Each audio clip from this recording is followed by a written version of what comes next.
Hello, everyone. Welcome to the 30 States webinar. I'm Urvashi, and with me is 30 States co-founder Rashmi. Hi, everyone. Since this is Pride Month, we have three distinguished guests with us to discuss the issues being faced by the LGBT community. On behalf of 30 States, I welcome them and all of you to this webinar. Thanks, Rashmi. So, in a landmark judgment on September 6, 2018, the Supreme Court decriminalized Section 377 of the Indian Penal Code, ruling that consensual adult same-sex relationships are not a crime. Almost 3 years down the line, we are trying to understand how the change in the legal status has affected the lives of the LGBTQ community. Has a change in the law translated into more acceptance and less bias? Has society's outlook changed? To discuss these issues and more, we have with us today eminent lawyer Arvind Narrain, communications professional Dirk and HR professional Ashish Chopra. Arvind is a lawyer and writer based in Bengaluru. He is a founder member of the Alternative Law Forum, the co-editor of Law Like Love, Queer Perspectives on Law, and co-author of Breathing Life into the Constitution.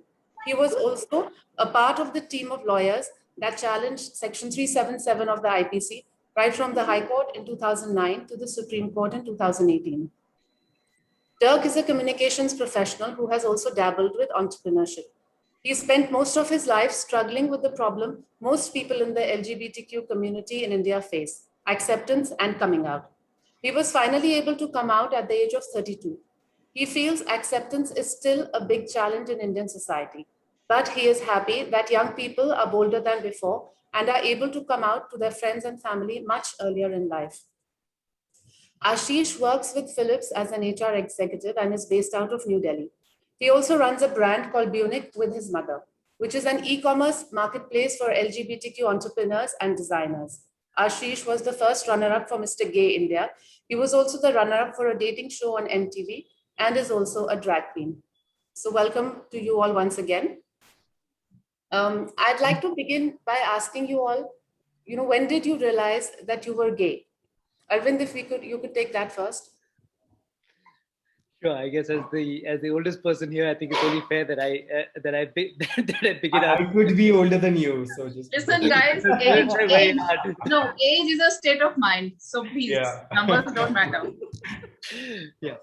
Well, I think it's an interesting question, or an important question, only because, unlike I'm sure Ashish and maybe Dirk, internet wasn't really around. In the late 80s, early 90s, mid 90s, even the mid 90s, And I think just a second, please mute yourselves. There's some background noise. Please mute yourselves, everyone, except for the speaker, please. Sorry, Arvind, please carry on. Yeah. No, and the question you asked in terms of my coming out was really around in that context, when we really didn't have the internet around us. And the story is really this. I've said it many times, but I'll say it again. Is one of my very close friends in the law school. We had this thing in the law school of building your CV, which I'm sure you have in different places as well. And one of the ways we wanted to build our CV was by writing articles. So I told this close friend of mine, said, let's work on doing an article. I said, let's do an article on gay rights. He said, sure, because that's a good topic. And then we were in the library, researching this particular issue, reading the Harvard Law Review, if I still remember, and suddenly he turned around and said, "Can you imagine being gay?" I said, "Yes, I can." He said, "Are you gay?" I said, "Yes, I am."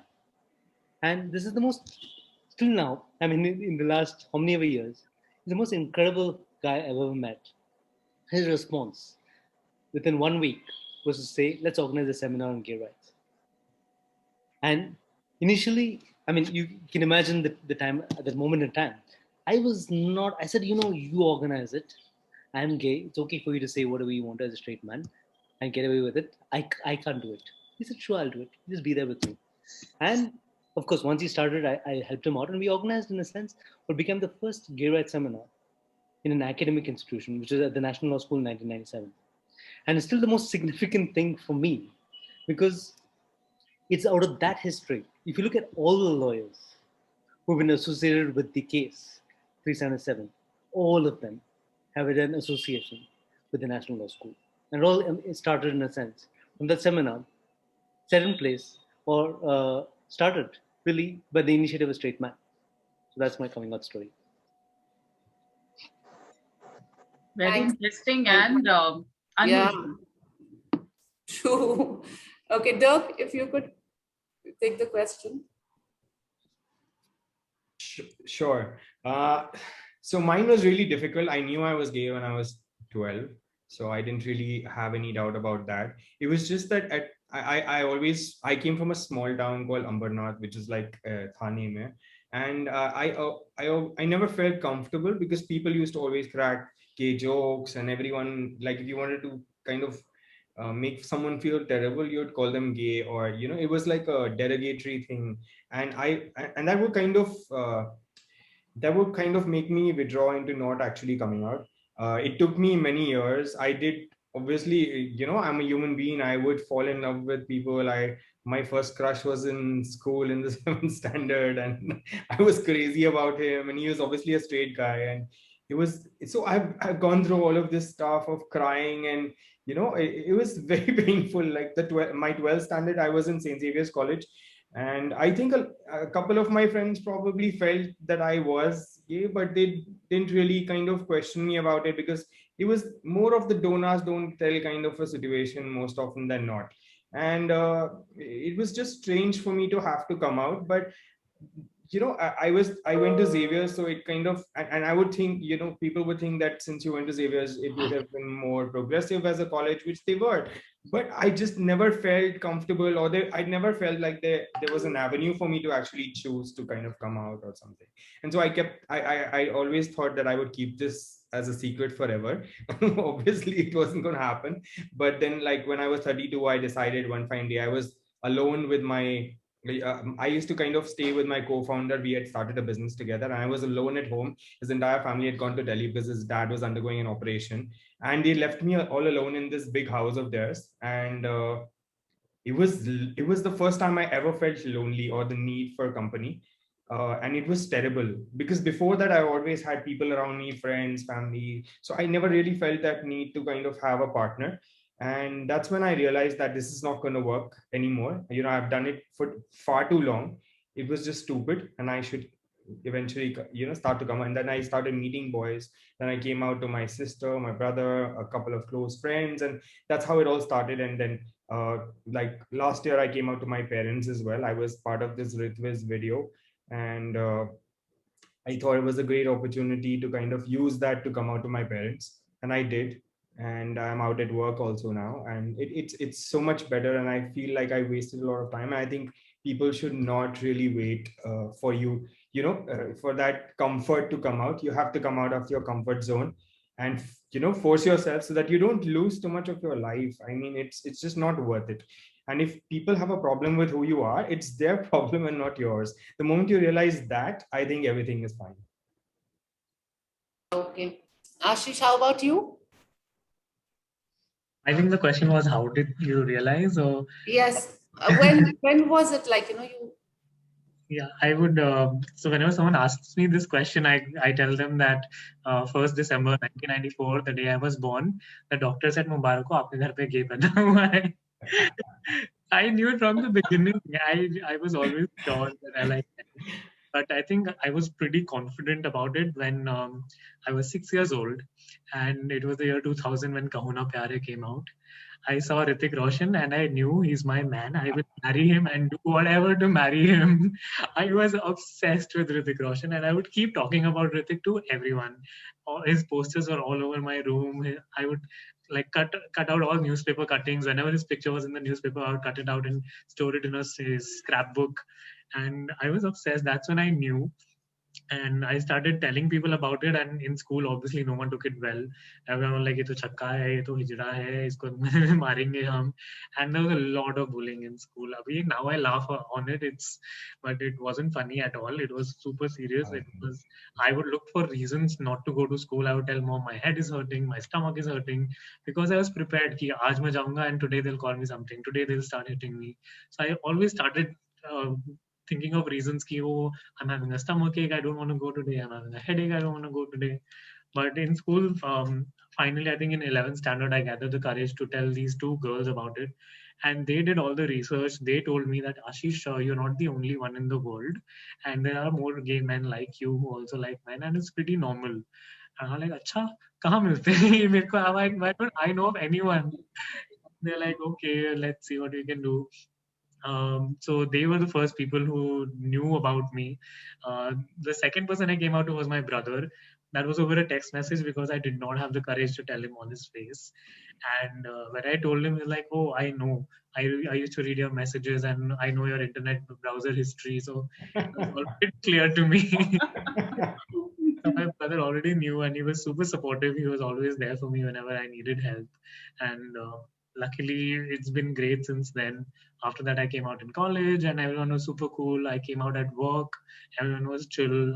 I've been very lucky, I would say, surrounded by just accepting people. So your family was supportive. Ashish's journey seems a little more easier than possibly what Dirk had to go through, possibly because of the times. Yeah. I think my childhood was the most difficult bit because that's when I was also questioning myself.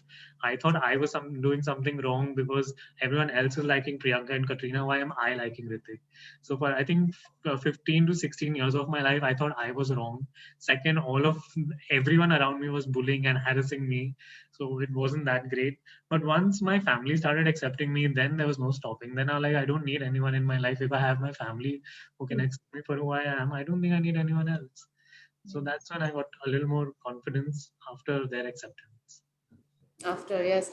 So I'd like to ask Dirk and Arvind also, were your family supportive when you came out to them? Yeah, my family was completely supportive as well. I think, as Ashish said, I think one is very lucky to have supportive families. And I was just thinking, in fact, when both Ashish and Dirk were speaking, as to did I have a similar kind of, what were the experiences in childhood, or that kind of a thing. And I can't really recollect any instance of that sense of hostility having faced it. And what I remember more clearly, actually more strongly, is a sense of, I think, what you get is a sense of loneliness, where you get a sense that everybody around you, boys' school at the time, are always talking about girls, right? And then somehow you can't, that connect is not there, So you're with your friends, but really not with your friends, because there's something which makes you very different from them, something which some level you can't connect with them at all. So I think for me, at least, the way of coping with that loneliness was actually literature, because at the time, obviously, films were not such a big thing. There were not so many gay films around, etc., etc. But literature was available. You could read Gore Vidal, you read Oscar Wilde, read a range of these guys who make that kind of connect to life that you were living. So I think I lived a lot in the world outside. That's my memory of that time, at least. Yeah. And Dirk, for you?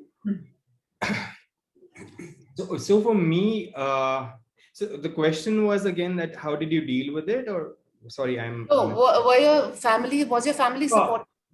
So I came out really late to my family. So I was, to my parents at least. My sister, I came out to when I was 32. They were very chilled out. She, in fact, called me back the next day, and she actually apologized for not being able to see it sooner, or be able to support me sooner so that I could come out sooner. She actually apologized, and that was really sweet of her. My brother is quite a nonchalant guy. He doesn't really care about anything, so he couldn't be bothered if I was gay or straight or like whatever I choose to be. So he wasn't affected by it at all, so he was pretty chilled out about it nonetheless. And my parents surprisingly were very, very accepting of it. They were very chilled out. Besides my parents, we have a lot of extended family who live. We live in the same place, all of us. As in, it's a building, but we pretty much have our own apartments. And I was expecting some of my older aunts, uncles who are much older, 60s, 70s, may they would probably react differently, and they'd be like, "Nahi, theek ho jaoge," types. I expected that kind of a thing. but they were all very, very chilled out about it, and I was quite surprised. My cousins and all, the anyways, they like me a lot, so this was just like, oh, we love you more now, the kind of a thing. So it didn't change anything in terms of my relationships with any of them. In fact, my dad got a bit emotional as well. Apparently, this is what I heard when he saw the video about the this video where this guy comes out to his father and he's like, will you walk the pride with me? So he got a little emotional about it. But I think overall, they have been very, I have not faced any acceptance issues with them. And I feel it's also because I took so long to kind of come out. Probably they had made peace with the possibility of it, yeah. Yeah, I but just that's wanted good to to add this hear one. that. Yeah, sure. So with my mother, I think it was very challenging because she was not ready to accept it at first. The day she found out, and it was my brother and my cousin who told her. She was like, "नहीं नहीं, ऐसा मेरे घर में तो नहीं हो सकता, बाहर हो सकता है." So she was not ready. She went to a psychiatrist, and unfortunately, the psychiatrist tells her, "कि नहीं, we can convert him to being straight again. Sexuality is this line, but वो अगर late हो गया, तो वो पूरा gay बन जाएगा. He'll cross the line, and then we won't be able to do anything." And my mom was convinced. She's like, I will make him straight. I will ask him to be with women and like touch women. And she would tell me that females are better lovers. Why don't you give it a try? But luckily, my brother, who was super supportive, he sent her material that, oh, watch this movie, these articles. And then she met all of my friends. She met their parents. It took her a good 2-3 years to accept it. It wasn't easy for her. Right? After 2-3 years, when she did all of that, then now she's super confident. It was a journey. It wasn't a one day thing that, oh, my son is gay, it's okay. No, it was very difficult for her also. Yes. On both sides, there's been some tussle going on, but very nice to hear that. And, professionally, was it difficult? Professionally, did you deal with bias? That also I have a very funny story.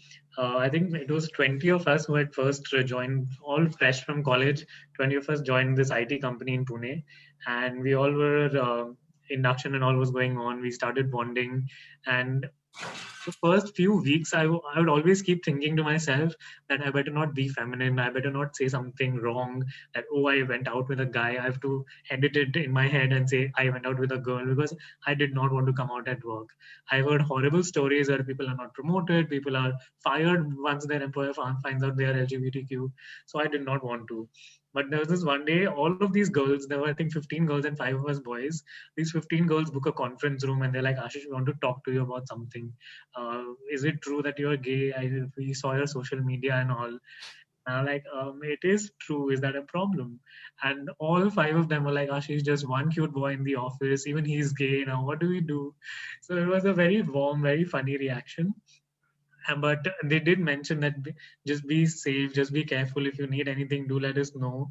And my manager, so in the organization, we had this form we had to fill. We could fill, it was a choice that if you're a part of the LGBT community, you can self-declare. So I signed that and I sent a copy to my manager. And as soon as my manager got that copy, I peeked into his laptop and he was actually doing a Google search on what is LGBTQ.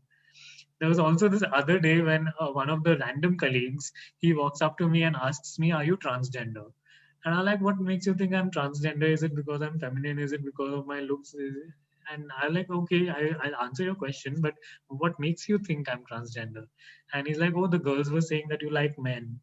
So that's when I realized that people in this workplace don't even know what is the difference between trans and gay.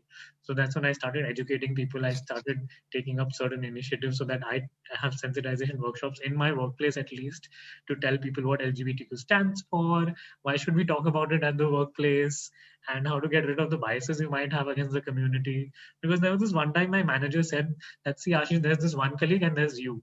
And you are gay. Even if you perform as good as he's performing, you would have an upper hand because you come from a minority and you're still giving such a great performance. And I'm like, I don't want this preferential treatment that just because I'm gay, I have to perform equally well as compared to my heterosexual counterparts, and I get appreciation for that.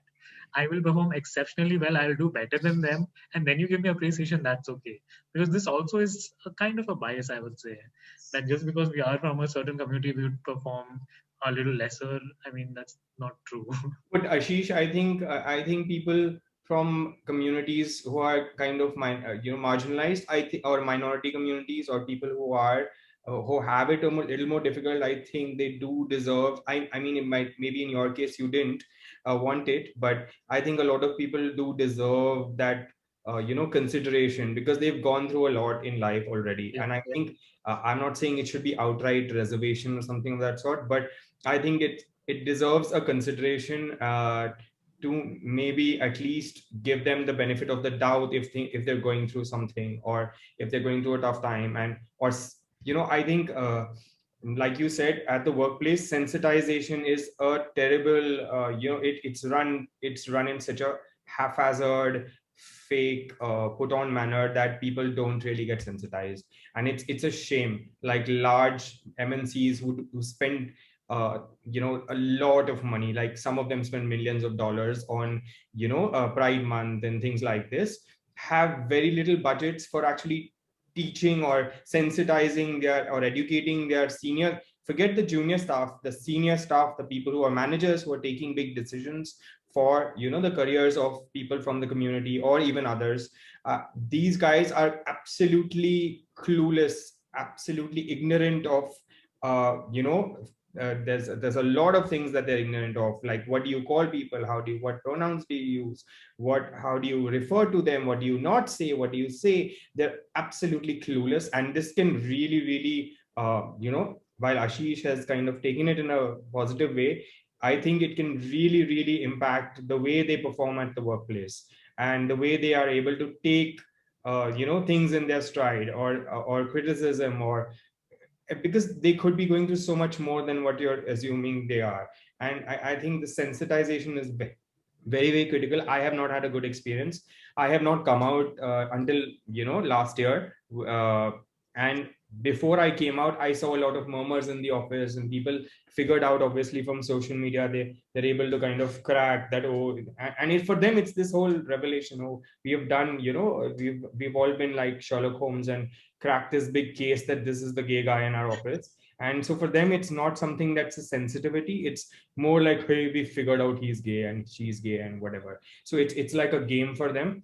And then they start to kind of create a lot of nonsensical stuff at the background, which then impacts you. So I decided that, instead of giving into this nonsense that they're running, I might as well just come out. And then it's not a secret anymore that they can keep or tell or spread rumors about.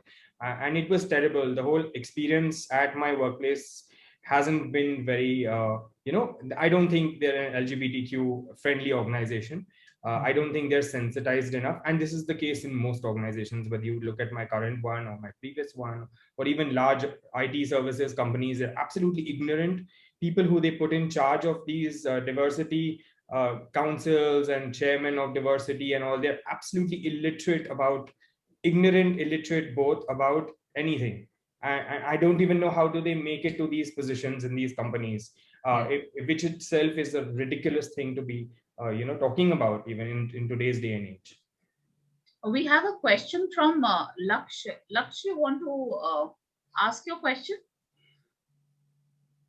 Yeah, you guys can just unmute yourself and ask. You don't have to type. Yeah, Lakshya.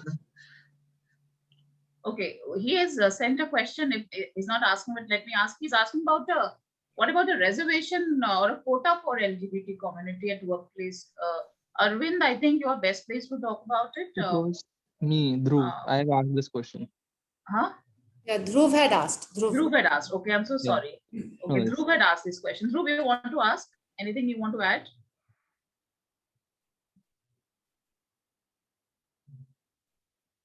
Arvind, you can take the question, please. Yeah. Sure. See, I think at one level, we all have individual experiences. And obviously, Dirk's experience, my experience, Ashish's experience could be very, very different. And the question is, what is the kind of, Dhruv's got a very, very good question. What is the kind of policy lens you apply on this question of discrimination or hostility, which one could face in the workspace?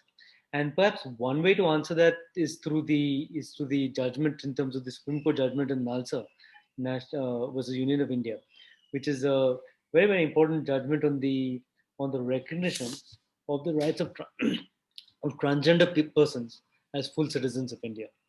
And interestingly, the Supreme Court recognizes transgender persons as full citizens, and the fact that discrimination against transgender people violates the constitutional protections. But then goes one step further and looks at the entire question of even reservation for transgender persons in jobs and educational establishments. And again, if you look at the question of reservation, you understand the logic of reservation. Where does it come from? The court sees reservation, which is Article 16.4 or 15.4, as a facet of the idea of equality. It's not a derogation from equality, but a facet of equality. It's a way to achieve equality. And again, what do you mean by equality? Does equality mean that you have in a workspace, you have a diversity, which is the India represented in the workplace itself? And so the idea of affirmative action or the idea of reservation is really to ensure that people who have us, as Dirk put it, for people who have been put a little bit on the back foot, not have an equal ability to apply for that job, have an equal ability. In the Indian context, of course, the question of caste is very integral to the question of reservation. That's where it all begins from. The question of gender is being articulated as a question of reservation in terms of the reservation as far as the panchayats, etc. is concerned. And as far as the LGBTI community is concerned, the transgender community, because again, you look at the situation, how will you make a case for reservation? You'll make a case for reservation based on a study which indicates that this community has been historically discriminated and marginalized. Right. As far as the transgender community is concerned, in the Karnataka context, you have studies which show how, for example, with respect to access to workspaces, respect to access to jobs, respect to access to a range of accesses, they've been consistently kept out. I mean, take the basic point. I mean, both Dirk and Ashish have shared the school experiences, as have I. But if you look at the transgender community, it's the really, really sad part is you look at the majority of the transgender community, the Hijra community in particular, they drop outs of school. Dropouts is not the right word. They're pushed out of school. And again, the experience is bullying. Right? The bullying is of such a high order that people are pushed out of school. Right? So the question of reservation then is what you're trying to compensate for a historic wrong of many generations and many centuries, really. So I think there's a place for this debate. But perhaps the first question is, if you have this kind of a commission which documents the kinds of discrimination suffered by the LGBTI community, puts it together as a report, that becomes the basis for an argument on reservation. Otherwise, it becomes my opinion versus your opinion. That's not particularly productive. You need a kind of a national level body producing a report on the discrimination suffered by the LGBTI community broadly.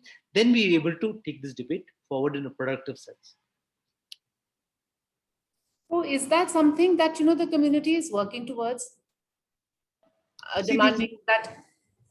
The trans community, for sure. If you look at the struggle in Tamil Nadu, look at the struggle in Karnataka, reservation is very much a part of the demand put forward by the trans community. So in a sense, the Supreme Court judgment has become a kind of a lightning rod for struggles really around the country, saying that we want reservation as far as educational institutions are concerned and as far as jobs are concerned. And again, I mean, the case is clear, right? If you don't have a single trans person in any workspace, in any mainstream workspace, if all trans people are basically in begging and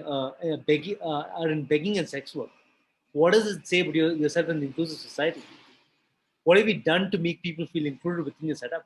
Absolutely nothing. So there's a compelling case to be made, I think, for affirmative action or reservation as far as the trans community is concerned.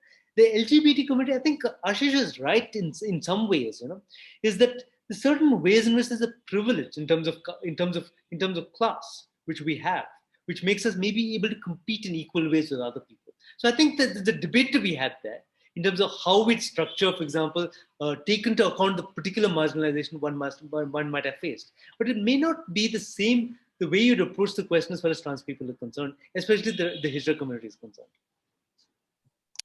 Also, I think the experiences, of, because you guys have grown up in metro cities, for rural areas, smaller towns, I'm sure their experiences are more traumatic.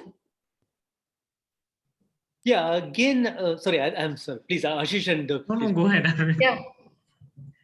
No, you're speaking my mind. Definitely bang on. Okay. No, Arvind, please carry on. Then I'll bring in Ashish and Dirk. Fine. See, again, that's a good point, right? I mean, it's really fascinating enough, during the hearings in the Supreme Court, when Navtej Singh Johar was being heard, and at one point the submission was things are much better for the LGBTI community is concerned. Just as Chandrachud said, is a council that may be so in urban areas. What happens to the rural areas? What is going on if the rural areas are concerned? And actually, nobody has an answer to that question. Nobody has an answer to the question. One answer you get is if you look at the trans community again, right? In Bombay or in Bangalore, you will find you speak to people. In Bangalore, you'll see a lot of them are from Tamil Nadu, they're from Kerala, right? So basically, the refugees from different parts of villages around rural areas end up in urban areas, and that becomes the nucleus of the community itself. So in a sense, that tells you again that people that it's not necessarily very accepting as far as rural areas are concerned. Think of it this way, right? I mean, in a rural area, you're marked.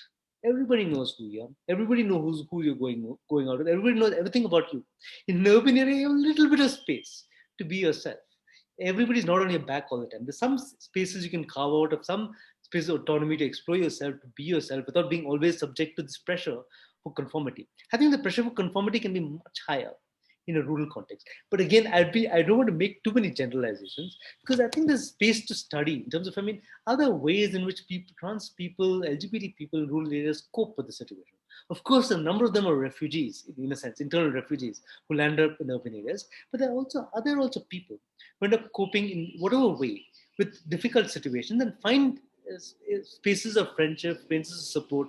Again, see, these are important points, because sometimes religion and culture becomes a space through which people are able to articulate or express their identities and self-worth.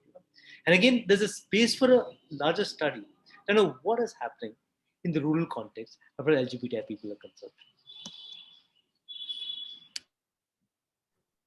Would Ashish or Dirk, would you like to add something to that? Sure.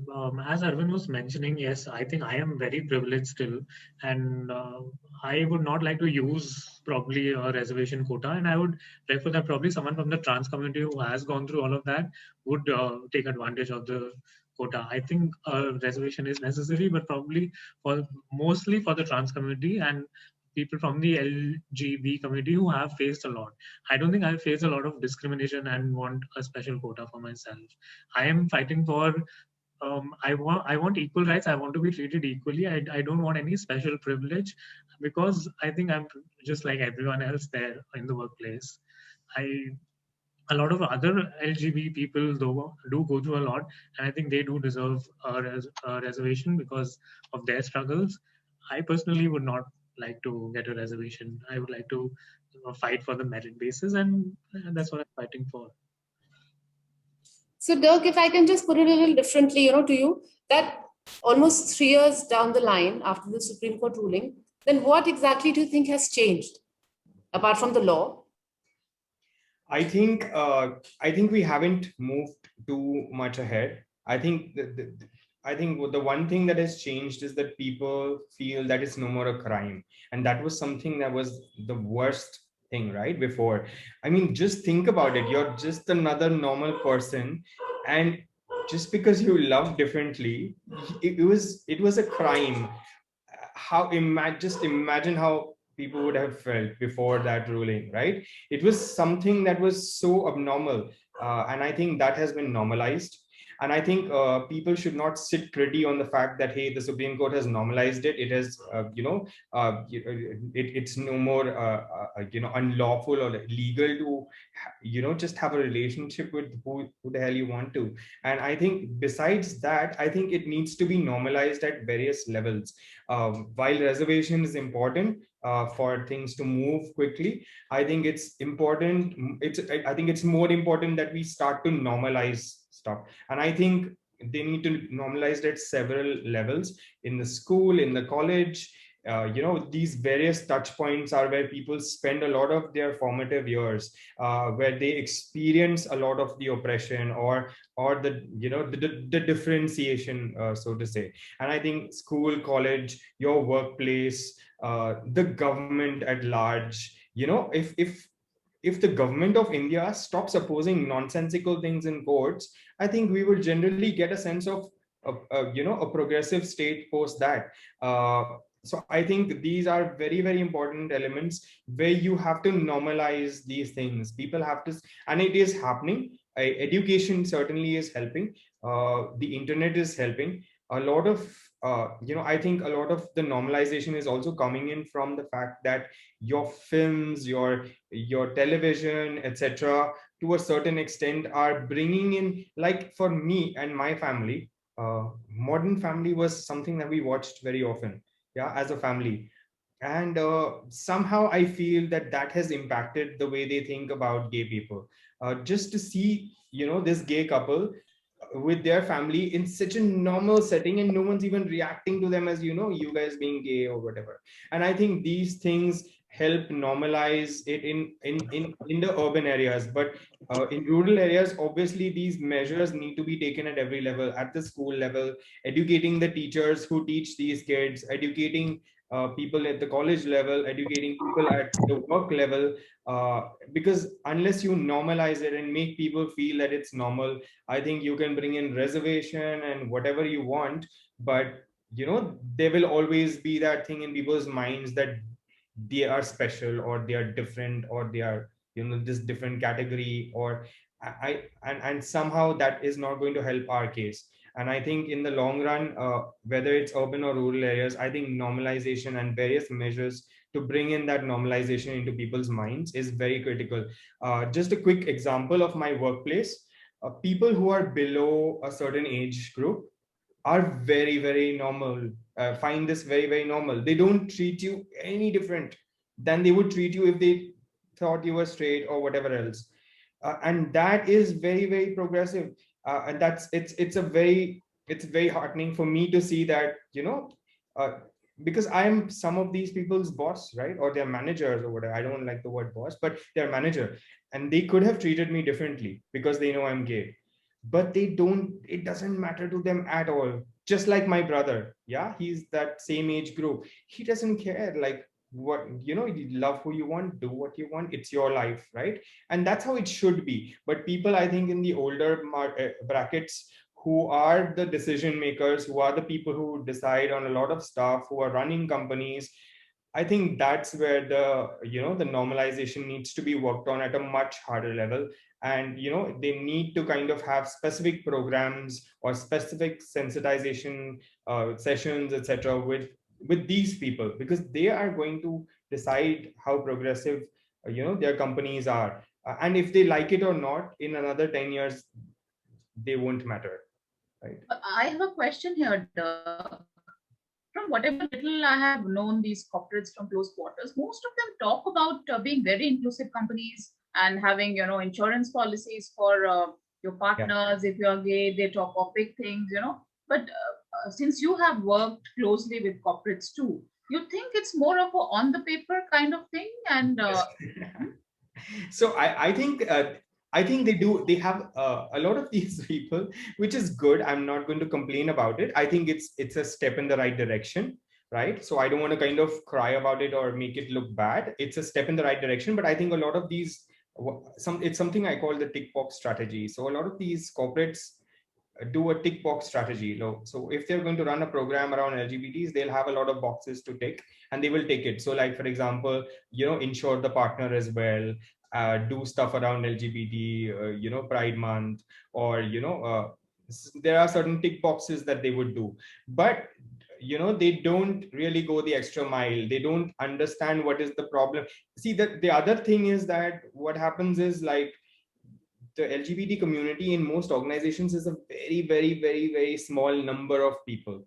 Yeah. So that's our disadvantage to a certain extent. Because, like, if you have a 3,000, 4,000 strong organization, if you have 10 people, 15 people who are from the community, how does it matter to the organization, right? If those people are there, they go tomorrow, it hardly matters for most companies. And I won't kind of put them in any bracket. For most companies, I would say 99% of the companies, for most companies, it all that matters is your bottom line. How are you doing business? Are you going to survive? Do you have the right people?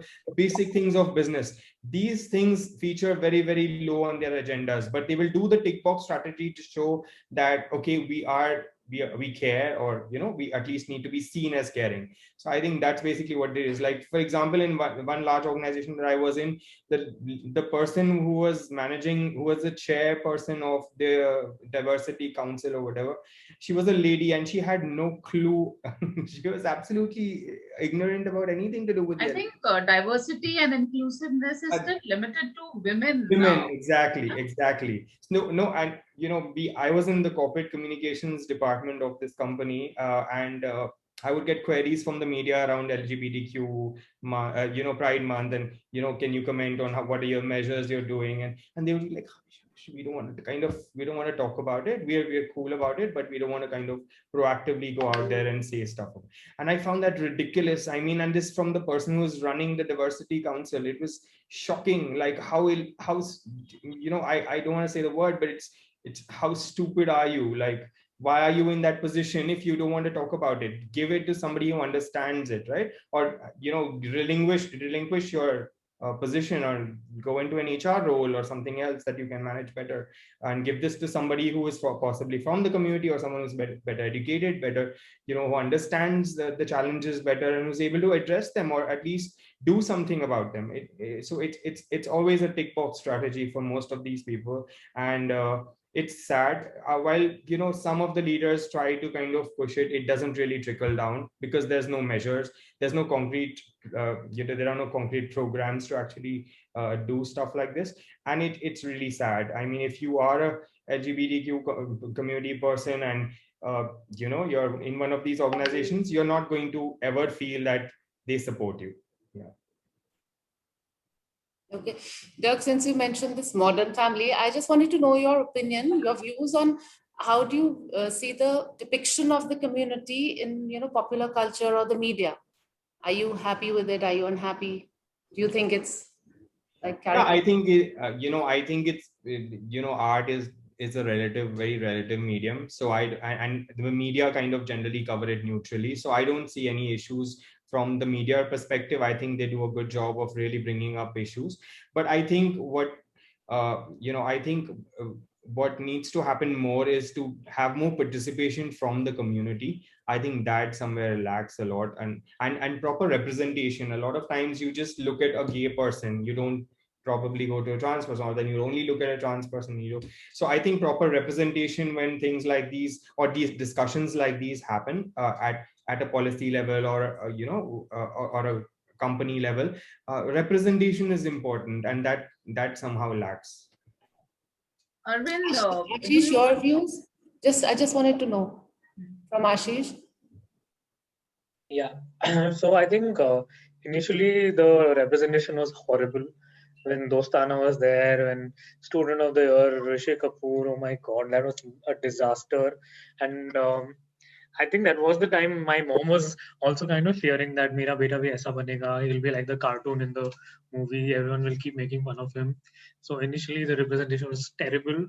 I am so glad it is changing. I am so happy with Kapoor and Sons, with Made in Heaven. I think that they did a beautiful job where they portrayed a character, and it was just him being gay was just a small part of it. It was not the only thing about the whole series that okay, it's a gay story. It was a wedding planner story who was also gay. And Schitt's Creek, I think one of the most beautiful depictions. It's just beautiful how it is changing. Made in Heaven season 2 is coming. I'm so excited for that. They have trans people in the cast. You might just see me for 2 seconds there, but I'm super excited for that. Even now, I'm so happy all of this is happening. Things are changing now. Okay, Arvind, would you like to add something? Yeah, no, I don't have much to add to the representation and media question, but can I just address the question of the law a little bit in terms of the judgment? And also, Arvind, I wanted to know one more thing. How difficult was it to fight that case? How difficult was it? Because you were part of that group of lawyers who, worked towards decriminalization of 377. What journey it was? Yeah, it was a 17-year battle really, as far as the decriminalization question was concerned. And if you'd asked me when in 2001 when the case was filed, will you see the law go in your lifetime? And I said, no, not in my lifetime. This is a struggle for the future, is the way I've seen it. So in 2009, when the Delhi High Court decriminalized, they were ahead of the time. the most incredible judgment we got from the two judges. And in a sense, I mean, they gave us the language with which to speak about LGBT people. Again, taking up on Dirk's point, what is the value of the judgment really, right? And think of it. Till then, you think about sex, you speak about it with a sneer, right? And the idea, I mean, as Justice Shah put it, when we speak about issues of homosexuality, it's about two people in a workspace or a coffee break or a cigarette break with a sneer or with a laugh or with caricature speaking of LGBT people. That's the way it's always been. And what he did is he gave a dignity to LGBT people because suddenly you have the notion of dignity associated with LGBT people. Again, the point was, I think the important point is, I think to pick up again something Dirk said, it's not about what do you do in your bedroom is okay. That was the marvel of the Delhi High Court judgment. They said, that's not our point. Our point is who you choose to be with, who you choose to be in love with, is a part of the expression of your dignity. Dignity is integral to the choices you make, intimate and personal choices you make about who you choose to fall in love with. It's part of who you are. And that's something we cannot have a law dictating those kind of choices. So that was the Delhi High Court judgment, which was a very, very big high. 2013, as you know, we had a very, very big low, which is Suresh Kumar Kaushal. And Vikram said described it very powerfully as a bad day for law and love.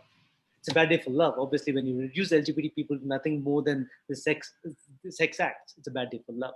It's a bad day for law because the court abdicated its constitutional responsibility to protect what would be called unpopular minorities from majoritarian prejudice. That's the role of a court in a constitutional democracy. You don't leave minorities adrift, on the sea and say that you cope with things as they are. That was a bad day. And 2018, of course, was when things righted again. And again, that owes a lot. I think 2018 owes a lot to the activism on the street, owes a lot to the media pressure, owes a lot to changes within intimate and family contexts, where the judges, before we saw the judges, we knew that they're empathetic and sympathetic to the issue. So it was really a judgment which we knew was going to go in the right way. And they articulate, I think maybe as a future-oriented point, they articulate what you call the right to love. And what the Justice Chandrachud says is right to love is not just a right for the LGBT community, it's a right for all of us. And again, it goes back to the notion of when you say unnatural conduct, which is the terminology of the statute. What is unnatural conduct, or what is unnatural sexual conduct in the Indian context? It is a relationship across lines of gender and sexuality for sure. It is also relationships across lines of caste and religion. So really, in a sense, I mean, it's a future-oriented thing. We fight for the right to love. There's a right which is very integral to all Indians. It's a right which is very integral to the idea of dignity and the right to expressing the choice. If we look today at the love jihad law in Uttar Pradesh, what is that? It's an interference on your right to love. And that's something which we hold very, very dear. And again, the right to love, you go back to Ambedkar and the annihilation of caste. It's a central dimension of the annihilation of caste is based on the fact that you can marry or you should marry across lines of caste and religion. So in a sense, it's a part of a wider and a more important struggle, really, the LGBTI struggle the way it is today. I'll just conclude with one last point because I think it's important. We're talking about Pride Month, obviously, now. And the Naz judgment was in June. The Navtesh judgment is in September. And August was Navsa. These are three very important landmarks. We never had judgment in June. But in the Chennai High Court, on June 7th, gave a very incredible judgment, order actually, where I don't know if you'll follow this, but this is one of the most incredible judgments. Because what the judge did is he said, I can give a progressive judgment of allowing two women who are adults to live together. I can do that. But he said, I haven't understood the issue. I need to understand it. He goes in for counseling. Yeah. And in the counseling, he airs his doubts. What are the judge's doubt? Is the doubt which is there in the minds of most ordinary people. Yeah. Doubt was this. He said that, for me, when I think LGBT people, I think that they're together because they just want to have sex. And then the counselor tells them that, a relationship between people who are LGBT is the same as a relationship between people who are heterosexual. Heterosexual people and a relationship because they want to have sex. Then a relationship also because they have intimate relationships or love relationships with each other. It's the same with LGBT people.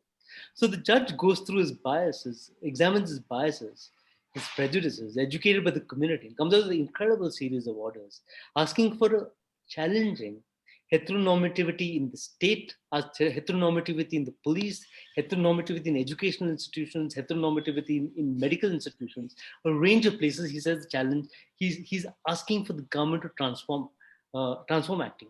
But again, a judge can only go so far.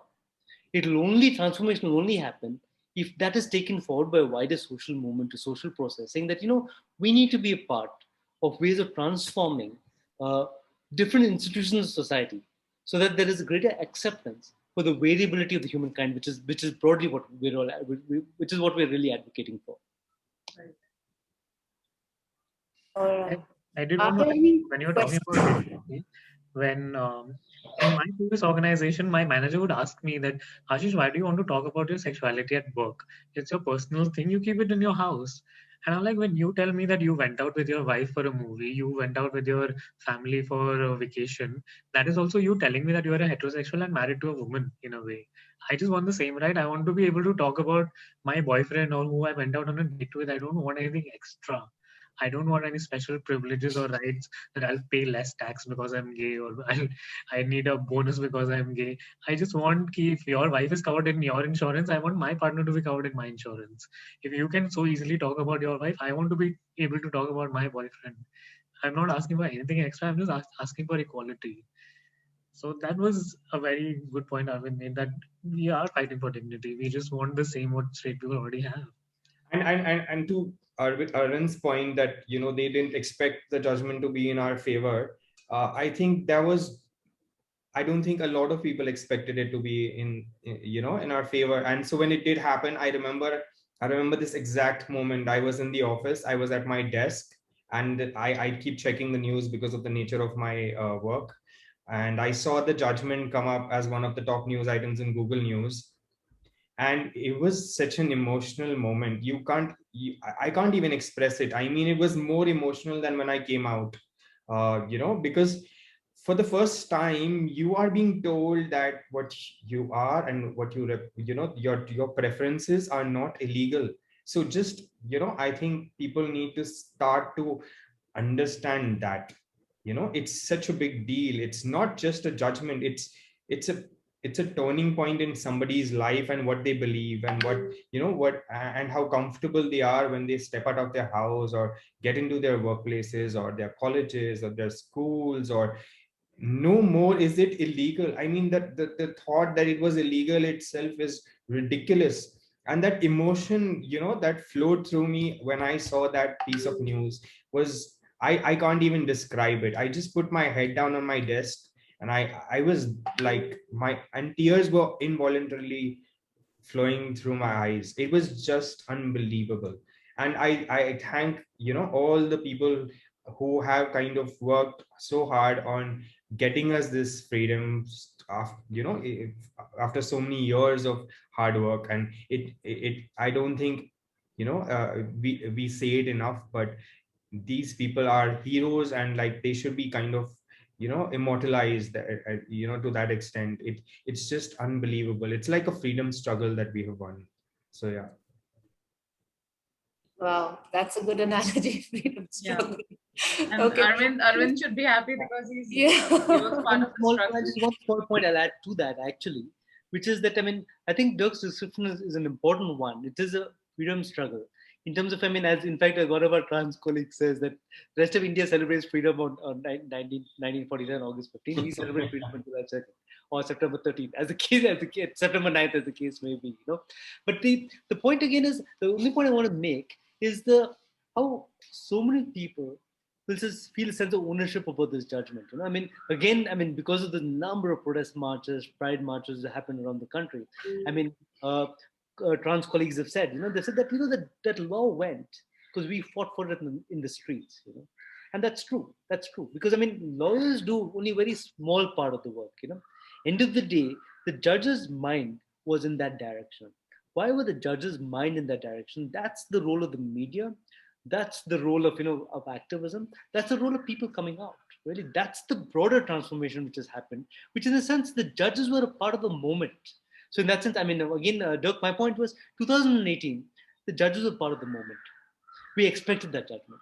In 2009, it was ahead of its time. The judges were ahead of the time. They gave us a language to speak about sexuality.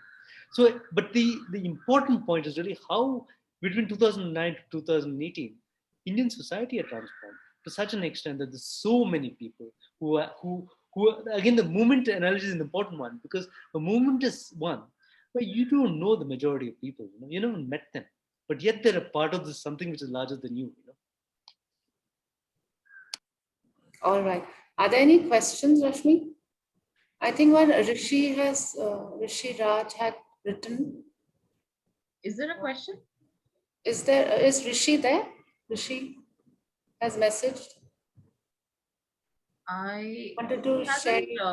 Left a message in the chat box, but is think Rishi there? He messaged me. He said he'd like to share a thought. I think he's not there. Yeah, okay. Yeah. Anyone else is having a question? Any question anyone wants to ask of all our participants?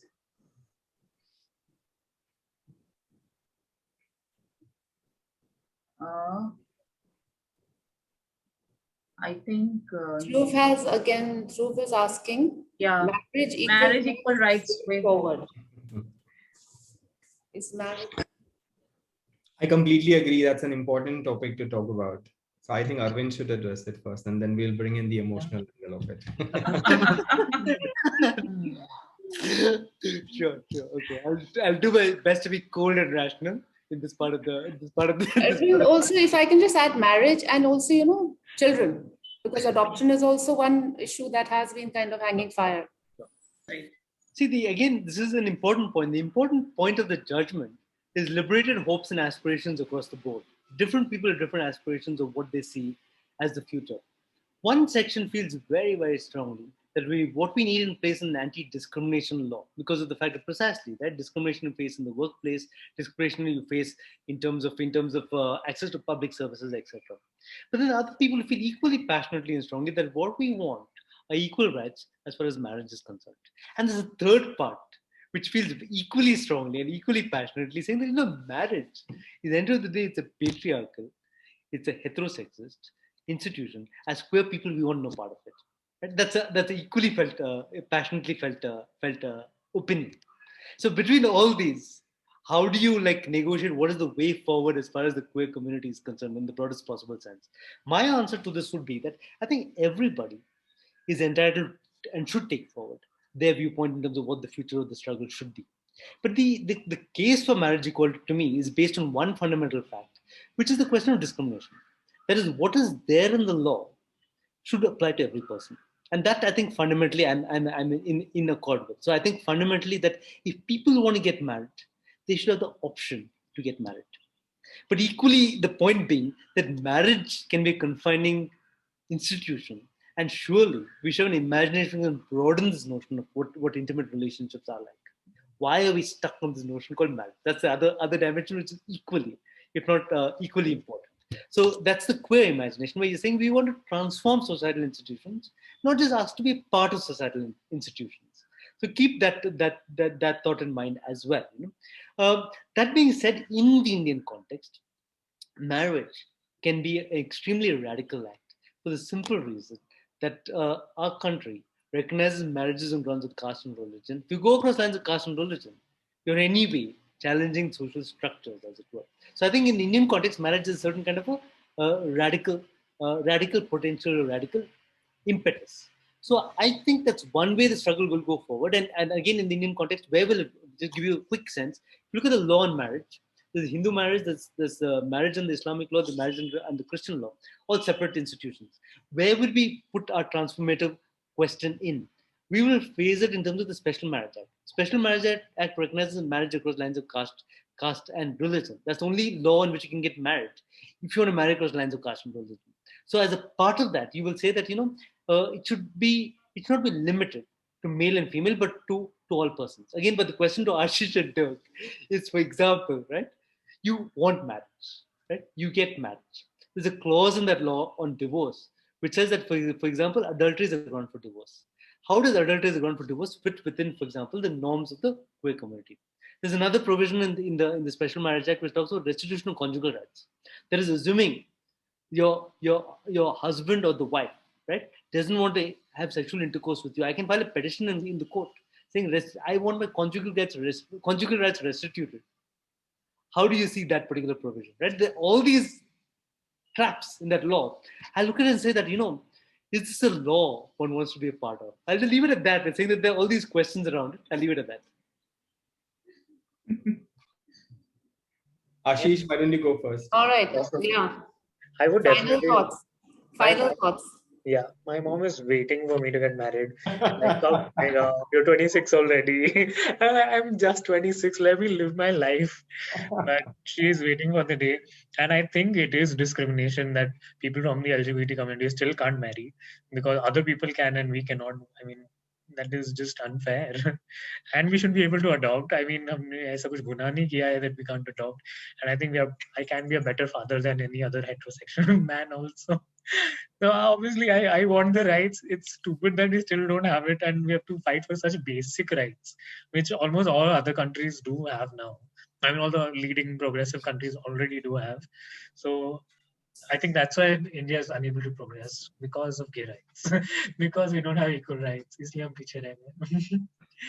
Dirk, if you want to add, please feel free. Yeah. Yeah, so I think overall, I agree with Arvind on the fact that it is discrimination. From that perspective, I think it needs to happen. If someone else has this right, I need to have it. It's simple as that. Yeah, it's a basic right that someone else has. Why can't I?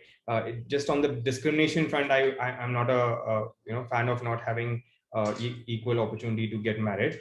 But there's one more point that I would like to make. It's on the benefits front. Yeah, if you in India or most countries, right? Like if you're married, there are a lot of benefits that come with that marriage. For example, I could give you like a couple of examples, but just if I want to tomorrow get married and move to Canada, yeah, right now as a single person, I might not have that advantage because I'm I lose a lot of points as I get older, etc. But what if I have a partner who is like much younger than me, and we both love each other, and we want to move to Canada, but Canada says, hey, you have to come as a couple or whatever. I'm just giving you an example. I'm not sure it's the perfect example, but I'm just saying I should have that opportunity to make that decision, right? It's my decision whether to get married and move to Canada or not. Or for example, if the insurance thing itself, right? While a lot of companies are starting to do it now, a lot of companies still don't even consider it. That's a huge benefit. There's a lot of other benefits like bring your spouse to work kind of benefit, and there's a lot of things that happen that across the spectrum where there are a lot of benefits that come out of just this legal document of marriage. And I think I should be able to choose whether I want it or not. And like Arvind said, I don't want to get tied into a law, and probably a lot of people who are progressive are not very pro the whole certificate and law kind of a thing. But at the same time, it should be my choice, and that's the basic premise on which we human rights should be based. And I think that not giving us the right to get married is a human rights violation, and I don't say that lightly. Yeah, thank you. All right. I think there are no questions, right? So with that, I'd really like to thank Arvind and Dirk and Ashish for joining us today and having such a wonderful discussion and raising so many thoughts and so many thought-provoking issues that we've discussed. And I guess we can say that the law has created an enabling platform, but changing mindsets and sensitization is a long-drawn battle that has to be fought inside courtrooms and drawing rooms as well as boardrooms. Parliament. Parliament is the most important. Parliament, he's saying parliament. Parliament, yes, sure, parliament. So with that, I'd like to thank you all once again, and thank everyone who joined us today, and hope to see you all soon. All right, bye. Thanks everyone, bye. Bye.